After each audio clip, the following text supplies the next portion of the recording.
সালাম আলাইকুম। আসন্ন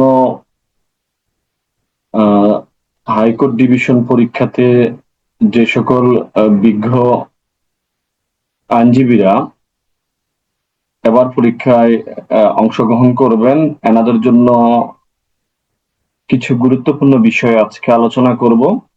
যে হাইকোর্টের যে কিছু প্রাথমিক বিষয় জানাটা খুবই জরুরি। এগুলো আপনারা হয়তো জানেন, তারপরেও আমি বলছি, আশা করছি যারা জানেন না ওনাদের খুবই কাজে লাগবে ইনশাল্লাহ। ভিডিওটা দেখবেন, পুরো ভিডিওটা মনোযোগ সহকারে শুনবেন, আশা করি উপকার হবে। তো দেখেন, আমরা যে বিষয়গুলো জানবো, বাংলাদেশের সুপ্রিম কোর্ট বাংলাদেশের সর্বোচ্চ আদালত। কি আদালত? সর্বোচ্চ আদালত।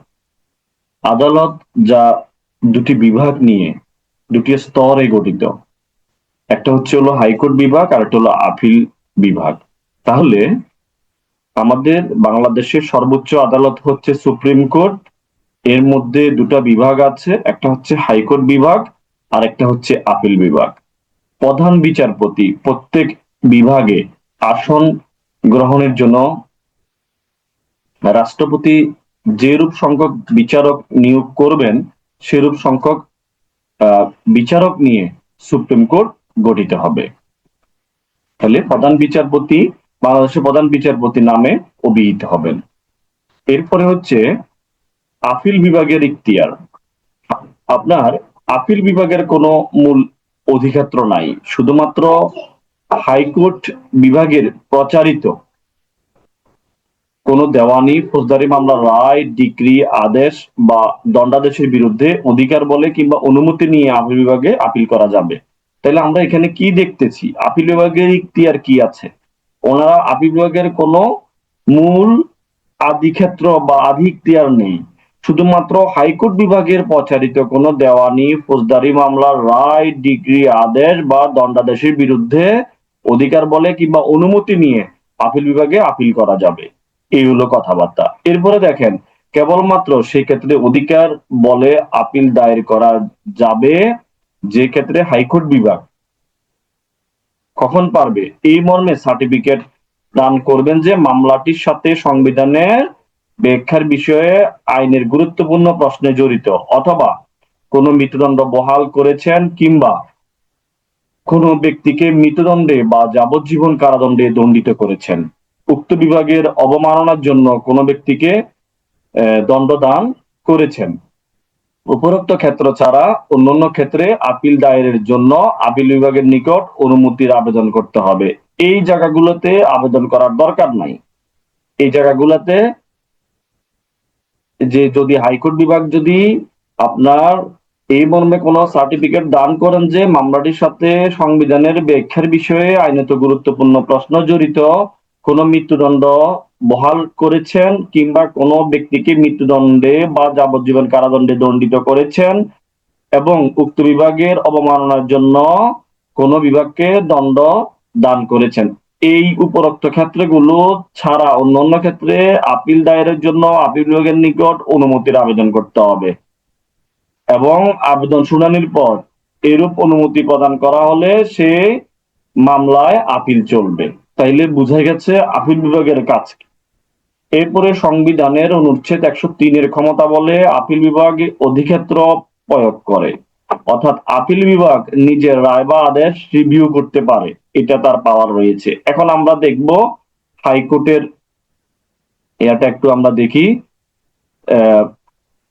আপনার হাইকোর্ট বিভাগের ইখতিয়ারটা আমরা একটা দেখি। হাইকোর্ট বিভাগ সংবিধানের অনুচ্ছেদ 101 অনুসারে 3 প্রকারের এখতিয়ার প্রয়োগ করতে পারেন। এটা হলো আদি ইখতিয়ার, আপিল ইখতিয়ার, বিবিধ ইখতিয়ার। হাইকোর্ট বিভাগ কোন কোন ক্ষেত্রে তার এই এখতিয়ার প্রয়োগ করবেন তা বাংলাদেশের সংবিধান ও বিভিন্ন আইনে বর্ণিত আছে। আচ্ছা, এরপরে এখানে আমরা আরো কিছু গুরুত্বপূর্ণ বিষয় জানার চেষ্টা করি। বিচারকের বেঞ্চ কি জিনিস? এটা আবার ফরাদ টেবিলের বেঞ্চ না। হাইকোর্ট বিভাগ নিকট উপস্থাপিত দেওয়ানি ও ফৌজদারি মামলা সাধারণত দু ধরনের বেঞ্চের মাধ্যমে শুনানি ও নিষ্পত্তি হয়, যথা সিঙ্গেল বেঞ্চ, ডিভিশন বেঞ্চ। একজন জজের সমন্বয়ে গঠিত বেঞ্চকে সিঙ্গেল বেঞ্চ, দুজন জজের সমন্বয়ে গঠিত বেঞ্চকে ডিভিশন বেঞ্চ বলা হয়। তাইলে আমরা মোটামুটি এখানে আশা করছি আপনারা বুঝতে পারতেছেন যে সিঙ্গেল বেঞ্চ কাকে বলে এবং ডিভিশন বেঞ্চ কাকে বলে। খুবই গুরুত্বপূর্ণ।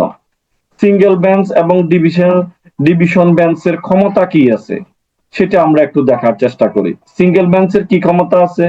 দেওয়ানি মামলার ক্ষেত্রে 6 কোটি টাকা পর্যন্ত মূল্যর সকল দেওয়ানি, আপিল, রিভিশন মামলা এবং যে সকল মামলায় সুনির্দিষ্ট কোনো মূল্য উল্লেখের আবশ্যক নাই তা সহ স্বল্প ইখতিয়ার আদালত আইন 1887 এর 25 ধারা মোতাবেক আবেদন সিঙ্গেল বেঞ্চে শুনানি হবে। তাহলে সিঙ্গেল বেঞ্চে কি শুনানি হবে সেটাও আমরা বুঝে গেছি।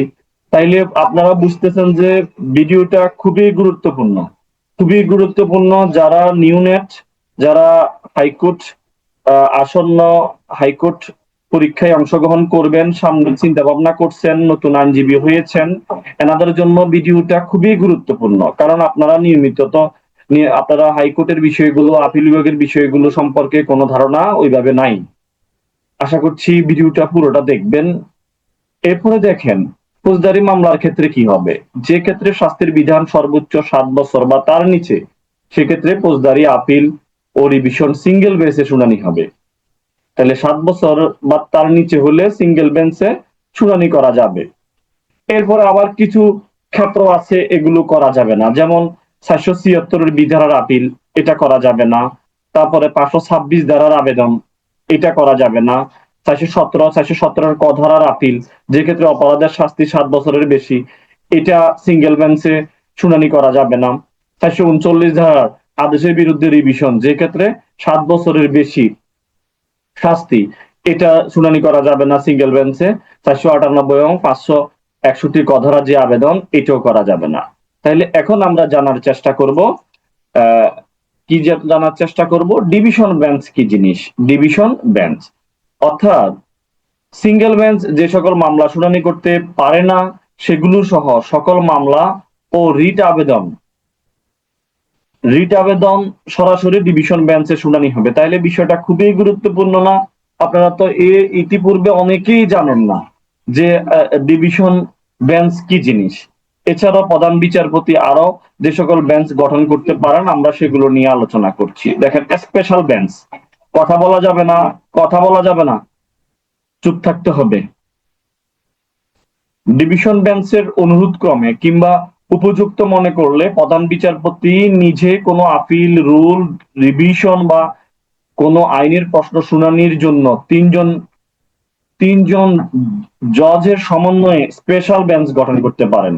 তাহলে 3জন জজের সমন্বয়ে একটা স্পেশাল বেঞ্চ গঠন করতে পারেন। কে পারেন? প্রধান বিচারপতি নিজেই। এরপরে আমরা দেখার চেষ্টা করি ফুল বেঞ্চ, এটা কি জিনিস। কোন আইনের প্রশ্নে একটি ডিভিশন বেঞ্চ অন্য কোন ডিভিশন বেঞ্চের সিদ্ধান্তে ভিন্নমত পোষণ করিয়া মামলাটি ফুল বেঞ্চের সিদ্ধান্তের জন্য প্রধান বিচারপতির নিকট প্রেরণ করলে প্রধান বিচারপতি তার নিষ্পত্তির জন্য 3জন জাজের কম নয় এমন সংখ্যক জাজের সমন্বয়ে ফুল বেঞ্চ গঠন করতে পারেন। তাহলে আমরা ফুল বেঞ্চও বুঝে গেছি। অনেক সময় এগুলো ভাইভাতে জিজ্ঞাসা করে। লার্জার বেঞ্চ, তাহলে 3জনের জাজের সমন্বয়ে গঠিত ফুল বেঞ্চ সংখ্যাগরিষ্ঠ সিদ্ধান্তে উপনীত হতে না পারলে লার্জার বেঞ্চ গঠনের জন্য মামলাটি প্রধান বিচারপতির নিকট প্রেরণ করতে পারবেন। আশা করছি আপনারা আমার ভিডিওটি শুনছেন এবং মনোযোগ সহকারে দেখছেন। আশা করছি আপনাদের কিছুটা হলেও উপকার হবে। তারই উদ্দেশ্যকে সামনে রেখে আজকের এই ভিডিওটি আমি তৈরি করছি। আবেদন অথবা দরখাস্তর বিষয়ে যে বিধান আছে, হাইকোর্ট বিভাগে যে কোনো আবেদন, দরখাস্ত ইত্যাদি বাংলা ভাষায় মাইন্ডিং, কি ভাষায়? বাংলা ভাষায়, ইংরেজি ভাষায় লিখিত হইতে হবে। যেটাই হোক, বা বাংলা ভাষায় হইতে পারে বা ইংরেজি ভাষায় হইতে পারে। হাইকোর্ট ডিভিশন রুলস 1973 সংশোধিত নভেম্বর 2012 চ্যাপ্টার 2 বিধি 1-এ প্রতিটি দরখাস্ত পরিষ্কার ও পাঠযোগ্যভাবে শক্ত মোটা ফুলস্কেপ 8.5 বাই 13.5 ইঞ্চি কাগজে টাইপকৃত বা ছাপানো হতে হবে। প্রত্যেক পূর্ণ পাতায় 2 ইঞ্চি মার্জিন সহ অনধিক 20 লাইন থাকবে। তাহলে দরখাস্তের বর্ণনায় ক্রমিক নম্বর থাকবে, কাগজের এক পৃষ্ঠায় এরূপ টাইপ করতে হবে, বিধি সাথে আছে ওইরূপ। এরপরে আমরা জানার চেষ্টা করি এফিডেভিটের বিষয়। এফিডেভিট কোথায় দেওয়া লাগবে? দেওয়ানি কিংবা ফৌজদারি আপিলে এফিডেভিট প্রয়োজন নাই। দেওয়ানি কিংবা ফৌজদারি আপিলে এফিডেভিট প্রয়োজন নাই। তবে অন্যান্য ক্ষেত্রে যেমন দেওয়ানি কার্যবিধির ধারা 24, আপনারা নিশ্চয়ই এগুলো জানেন, 115, 24-এ নিশ্চয়ই মামলা ট্রান্সফার, এটা তো জানেন। এরপরে 115 ডিভিশন, আদেশ 39 নিষেধাজ্ঞা, 47 রিভিউ বিধি 1 ইত্যাদি, 47 আদেশ বিধি 1 ইত্যাদি ক্ষেত্রে এবং ফৌজদারি কার্যবিধির 439, 491, 498, 526, 526-এর ও অন্যান্য ক্ষেত্রে প্রতিটি দরখাস্ত এফিডেভিট দ্বারা সমর্থিত হইতে হবে। এরূপ এফিডেভিট সম্পাদনের 45 দিনের আবেদনটি সংশ্লিষ্ট বেঞ্চে দাখিল করতে হবে, অন্যথায় কার্যকারিতা অবসান ঘটবে। কথা বলা যাবে না, ঠিক আছে? তাইলে আমাদের রেকর্ডিং এ সমস্যা হইতেছে, কথা বলা যাবে না, কথা বলা যাবে না। রিট আবেদনের ক্ষেত্রে এফিডেভিট সম্পাদনের 30 দিনের মধ্যে আবেদনটি দাখিল করতে হবে। কত দিনের মধ্যে আবেদনটি দাখিল করতে হবে? রিট আবেদনের ক্ষেত্রে এফিডেভিট সম্পাদনের 30 দিনের মধ্যে আবেদনটি দাখিল করতে হবে। এখন আমরা আরেকটা খুবই গুরুত্বপূর্ণ বিষয় জানার চেষ্টা করব, সেটা হচ্ছে হলো মোশন। আমরা এই শব্দটার সাথে অনেকেই পরিচিত। হাইকোর্ট বিভাগে এটি একটি বহুল পরিচিত একটা শব্দ। মোশন অর্থ হলো গতি বা চালিত করা। এই ক্ষেত্রে কোনো আবেদন বা দরখাস্ত যা আপিলের পর্যায়ভুক্ত নয় তা হাইকোর্ট বিভাগের সংশ্লিষ্ট বেঞ্চ অফিসারের নিকট উপস্থাপন করা বোঝায়। যে সকল আবেদন বা দরখাস্ত মামলা হিসেবে হাইকোর্ট বিভাগে গৃহীত বা রেজিস্ট্রিভুক্ত হওয়ার পূর্বে আদালতের আদেশ লাভের প্রয়োজন হয়, সে সকল আবেদন বা দরখাস্ত হাইকোর্ট বিভাগের আদেশের জন্য উপস্থাপন করাকে মোশন বলে। তাইলে কি বুঝলাম আমরা? যে মানে কোনো আবেদন বা দরখাস্ত যা আপিলের পর্যায়ভুক্ত নয় তা হাইকোর্ট বিভাগের সংশ্লিষ্ট বেঞ্চ অফিসারের নিকট উপস্থাপন করা বোঝায়। যে সকল আবেদন বা দরখাস্ত মামলা হিসেবে হাইকোর্ট বিভাগে গৃহীত বা রেজিস্ট্রিভুক্ত হওয়ার পূর্বে উক্ত আদালতের আদেশ লাভের প্রয়োজন হয়, সে সকল আবেদন বা দরখাস্ত হাইকোর্ট বিভাগের আদেশের জন্য উপস্থাপন করাকে মোশন বলে। আশা করছি বুঝতে পেরেছেন। আমরা আরেকটা টপিক জেনেই আজকে ক্লাস শেষ করব। পরবর্তী ক্লাসগুলোতে আমরা বাকি বিষয়গুলো দেখার চেষ্টা করব ইনশাআল্লাহ। ঠিক আছে? দেখেন, আমরা রুল অথবা রুল নিশি খুবই গুরুত্বপূর্ণ। আমরা শুনি, পত্রিকায় দেখি রুল ইস্যু হয়েছে, সেই বিষয়টা দেখেন। মোশন, বেঞ্চ যদি কোনো আবেদন বা দরখাস্ত বিচারের জন্য গ্রহণ করার সিদ্ধান্ত গ্রহণ করেন, তবে বর্ণিত বিষয়ে নির্ধারিত সময়ের মধ্যে প্রতিবাদী বা প্রতিপক্ষকে কারণ দর্শাবার নির্দেশ দিয়ে একটা আদেশ প্রদান করেন।